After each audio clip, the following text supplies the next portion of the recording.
पुण्यातून महत्त्वाची बातमी येते। पुणे महापौर कार्यालय बॉम्ब न उडवण्याची धमकी मिळालेली आहे। महापौर कार्यालय बॉम्ब न उडवून देण्याचा धमकीचा ईमेल प्राप्त झालाय। पुण्याच्या महापौर मंजुषाताई नागपुरे यांच्या मेल आयडीवर हा धमकीचा मेल आलाय। 11च्या सुमारास हा मेल आलेला आहे। महापौरांनी तत्काळ या संदर्भातली माहिती पोलिसांना दिली आहे। आपले प्रतिनिधी मिकी घई सध्या आपल्या सोबत आहेत। मिकी, नेमकी धमकी कोणी दिली हे समजू शकलंय का? काय धमकी आलेली आहे आणि त्यानंतर कशी कारवाई सुरू झाली आहे?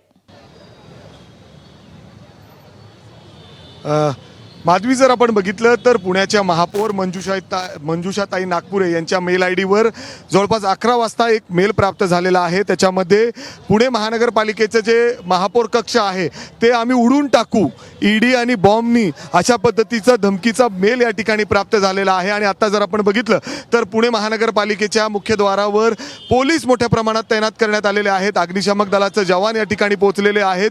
BDDSची टीम देखील या ठिकाणी पोहोचते आणि पूर्ण महापालिका ही आता रिकामी केली जाते। सगळ्यांना बाहेरच अडवण्यात आलेला आहे। जर आपण बघितलं तर 1:11 हा बॉम्ब इथं स्फोट केला जाणार आहे असं देखील मजकूर या मेलमध्ये प्राप्त झालेला आहे। आणि त्यानंतर महानगरपालिकेमध्ये सध्या पॅनिक सिच्युएशन सध्या पाहायला मिळते। आपण बघतोय सगळे सिक्युरिटी गार्ड्स या ठिकाणी आहे, कुणालाही आतमध्ये घेतलं जात नाहीये, सगळ्यांना बाहेर काढलं जातंय। आपण बघतोय जे महिला या ठिकाणी कामाला येत असतात ते देखील या ठिकाणी बाहेर उभे आहेत।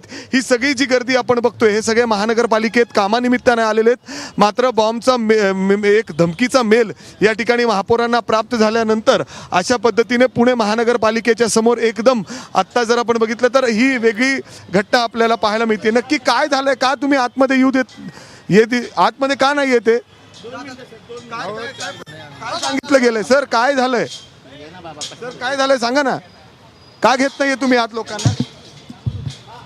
आपण जर बघितलं तर सुरक्षा रक्षक या ठिकाणी आहेत, पोलीस पोहोचलेले आहेत, अग्निशामक दलाची गाडी आतमध्ये आहे आणि वर जर आपण बघितलं तर पोलीस देखील आणि BDDSची टीम देखील पोहोचलेली आहे।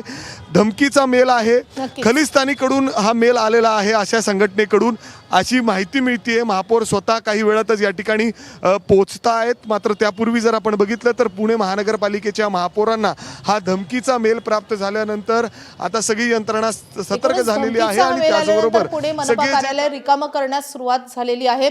मिकी, या संदर्भातले अपडेट तुझ्याकडून जाणून घेत राहू। सध्या धन्यवाद। सविस्तर